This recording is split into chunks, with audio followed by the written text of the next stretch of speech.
Media మిత్రులందరికీ నా నమస్కారం. ఈరోజు విశాఖపట్నంలో ప్రత్యేకంగా సిఫీ ఆధ్వర్యంలో 500 మెగావాట్స్ డేటా సెంటర్కి శంకుస్థాపన వేయడం జరిగింది. ఇప్పటికీ మీరు చూశారు, కూటమి ప్రభుత్వ అధికారంలోకి వచ్చిన తర్వాత విశాఖపట్నంలో పెట్టుబడుల విషయంలో కానీ అభివృద్ధి విషయంలో వేగంగా మేము పరిగెడుతున్నాం. టీసీఎస్ ఇప్పటికీ కమిట్మెంట్ అయింది, కాగ్నిసెంట్ అయింది, ANSR, Sattva, Accenture, Google, Sify, Arcelor Mittal, ఫార్మాలో సుమారుగా 5 కంపెనీలు. ఇట్లా మీరు చూస్తే $120 బిలియన్, $120 బిలియన్, సుమారుగా 10 లక్షల కోట్ల పెట్టుబడికి మేము ఒప్పందాలు కుదిరించుకున్నాం. దాంట్లో 50% గ్రేటర్ విశాఖ ఎకనామిక్ రీజియన్కి వస్తుంది. అది ప్రజాప్రభుత్వానికి అభివృద్ధిలో ఉన్న చిత్తశుద్ధి. అన్ని ప్రాంతాలని సమగ్ర అభివృద్ధి చేసి ముందలు తీసుకెళ్ళ లక్ష్యంతో మేము పనిచేస్తున్నాం. మీరు పార్ట్నర్షిప్ సమ్మిట్ కూడా నవంబర్ 14 to 15 ఇక్కడ విశాఖపట్నంలోనే ఏర్పాటు చేస్తున్నాం. దానికి కావాల్సిన ఏర్పాట్లన్నీ కూడా మేము చేసుకుంటున్నాం. రోడ్లు కానీ అన్నీ కూడా మోడర్నైజేషన్ కానీ బ్యూటిఫికేషన్ కూడా మేము చేస్తాం జరుగుతుంది. ఇంకా రాబోయే రోజుల్లో కూడా మీరు చూస్తే పెద్ద ఎత్తున అనౌన్స్మెంట్స్ అనేది విశాఖపట్నానికి, ఆంధ్ర రాష్ట్రానికి తప్పనిసరిగా వస్తాయి. అంటే ఎలాంటి సందేహం లేదు. ఎకనామిక్ రీజన్ని బలోపేతం చేయాలి.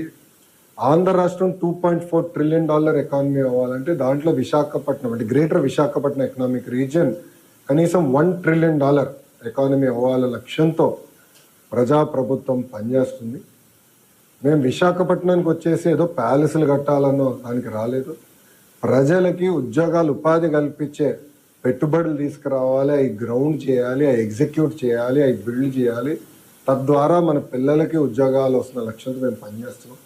టీసీఎస్ ఇప్పటికీ వాళ్ళ ఇంటీరియర్స్ అన్ని కూడా ఫిట్ అవుట్ అయిపోయింది. నవంబర్ మాసంలో ఓపెనింగ్ పెట్టుకుంటున్నాం. ల్యాండ్ కూడా ఆల్రెడీ కేటాయించాం, దానికి శంకుస్థాపన వేస్తాం. నవంబర్లో కాగ్నిసెంట్ సిఇఓ గారు కూడా వస్తున్నారు. వాళ్ళ కొత్త ప్రాజెక్ట్కి శంకుస్థాపన వేస్తున్నాం. డిసెంబర్లో వాళ్ళ సెంటర్ కూడా, డెవలప్మెంట్ సెంటర్ కూడా ఇక్కడ ప్రారంభించబోతున్నారు. గూగుల్ ఇప్పటికీ మీకు తెలుసు, ఈ నెల మేము రేపు రాత్రి ఢిల్లీకి వెళ్ళి ఎల్లుండి గూగుల్ కూడా వాళ్ళ లీడర్షిప్ కూడా వస్తున్నారు. కలిసి పెద్ద ఎత్తున అనౌన్స్మెంట్ చేస్తున్నాం. భారతదేశంలోనే అతిపెద్ద స్టీల్ ప్లాంట్ ఎక్కడికి వస్తుంది? Visakhapatnam, greater Visakhapatnam. India single largest FDI investment ever ఎక్కడికి వస్తుంది? విశాఖపట్నం. అది మాకు ఈ ప్రాంతం పట్ల ఉన్న చిత్తశుద్ధి. అభివృద్ధి చేస్తాం. నా పైన అనేక ఆరోపణలు గతంలో వేశారు. 99 పైసలకి టాటా, టీసీఎస్కి, కాగ్నిసెంట్కి ఇస్తున్నా, ఇది కరెక్ట్ కాదని వాళ్ళు ఆనాడు నా పైన ఆరోపణలు చేశారు. పులివెందల ఎమ్మెల్యే గారు కూడా స్వయంగా అది చెప్పారు. ఈరోజు నేను వాళ్ళని ప్రశ్నిస్తున్నాను. చేయాలా చేయకూడదా అని వాళ్ళని ప్రశ్నిస్తున్నాను. టీసీఎస్కి 99 పైసల్లో భూమి ఇస్తాం తప్ప అని వాళ్ళని ప్రశ్నిస్తున్నాం. కాగ్నిసెంట్కి 99 పైసల్లో ఒక పాలసీ ద్వారా, లిఫ్ట్ పాలసీ ద్వారా అందిస్తాం తప్ప అని వాళ్ళని సూటిగా ప్రశ్నిస్తున్నాం. ఇక్కడనే కోడిగుడ్డు మంత్రి ఉన్నాడు, ఆయన కూడా మాజీ మంత్రి ఉన్నాడు, కోడిగుడ్డు మాజీ మంత్రి, ఆయన కూడా అడగండి. వాళ్ళు 5 సంవత్సరాల్లో తీసుకురాలేని పరిశ్రమలు మొదటి 16 నెలల్లో మేము తీసుకొచ్చాం. అది మాకున్న చిత్తశుద్ధి. తీసుకొస్తామే కాదు, ఆ ప్రతి సంస్థ మేము గ్రౌండ్ చేస్తాం. తద్వారా యువతకి పెద్ద ఎత్తున ఉద్యోగాలు, ఉపాధి కల్పించే లక్ష్యంతో ప్రజాప్రభుత్వం పనిచేస్తుంది. ఇంతేకాకుండా ఈరోజు నేను ప్రత్యేకంగా ఈ 4 జిల్లాల కలెక్టర్లు గారిని కూడా రమ్మని కోరాను. వచ్చాం. సుమారుగా 40 నిమిషాలు మేము మీటింగ్ పెట్టుకున్నాం. అక్కడే గ్రేటర్ ఎకనామిక్ రీజియన్ తయారు చేయాలన్నప్పుడు కావాల్సిన ఇన్ఫ్రాస్ట్రక్చర్ ఏంటి, రోడ్స్ ఏంటి, ప్రభుత్వ భూములు ఎక్కడున్నాయి, అవన్నీ ఎట్లా అన్లాక్ చేయాలి, ఇది మొత్తం ఒక ఇంటిగ్రేటెడ్ అప్రోచ్ కింద చేయాలని లక్ష్యంతో వాళ్ళందరినీ పిలిచాను. వాళ్ళకి బ్రీఫింగ్ ఇచ్చాం. మొన్న గూగుల్ది క్యాబినెట్లో క్లియర్ చేసేటప్పుడు గౌరవ ముఖ్యమంత్రి గారు చాలా స్పష్టంగా, ఇప్పటి నుంచే మీరు ప్లాన్ చేయండి గ్రేటర్ ఎకనామిక్ రీజియన్, మళ్ళీ తర్వాత ట్రాఫిక్ జామ్లు వచ్చిందాక రోడ్లు వేస్తాం కాదు, ముందలే ప్రిపేర్ అవ్వండి. ఎందుకంటే రాబోయే 5 సంవత్సరాలు 5 లక్షల మందికి ఒక ఐటీ రంగంలోనే ఉద్యోగాలు కల్పించాల లక్ష్యంతో మేము పనిచేస్తాం. 5 lakhs. నేను ఈరోజు స్పీచ్లో కూడా చెప్పాను. ఈరోజు విశాఖపట్నం చూస్తే 94 హైదరాబాద్ నాకు గుర్తొస్తుంది. హైదరాబాద్కి 30 సంవత్సరాలు పట్టింది ఈరోజు ఈ స్థాయికి వచ్చేదానికి. 10 సంవత్సరాల్లో మేము అదే విశాఖపట్నంలో చేసి చూపిస్తాం. అంత పెట్టుబడులు వస్తాయి, ఉద్యోగాలు కల్పిస్తాం, డైరెక్ట్ ఇండైరెక్ట్. కానీ ఇది చేయాలంటే ఒక కాంప్రహెన్సివ్ విజన్ అనేది అవసరం, కాంప్రహెన్సివ్ ప్లానింగ్ అనేది అవసరం, ఇంటిగ్రేటెడ్ అప్రోచ్ అనేది చాలా చాలా అవసరం. ఆ దిశగా మేము పనిచేస్తున్నాం.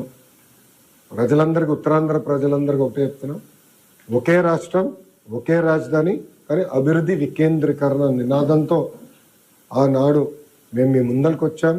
94% సీట్లతో మీరు గెలిపించి, ఆశీర్వదించి, దీవించి మమ్మల్ని మీరు గెలిపించారు. ఆ మ్యాండేట్ ఏదైతే మీరు మాకు ఇచ్చారో నిలబెట్టుకోవాల్సిన బాధ్యత మా పైన ఉంది. అభివృద్ధి సంక్షేమ రెండు జోడెద్దుల బండిలాగా ముందలు తీసుకెళ్ళి అన్ని ప్రాంతాలు సమగ్ర అభివృద్ధి చేసి పెద్ద ఎత్తున మన పిల్లలకి ఉద్యోగాలు, ఉపాధి కల్పించే లక్ష్యంతో మేము పనిచేస్తామని ప్రజలందరూ కూడా తెలుపుకుంటూ, ఇంకా మీడియా మిత్రులు ఏమనుకోకపోతే నేను బయలుదేరుతాను, ఎందుకంటే లేట్ అవుతుంది.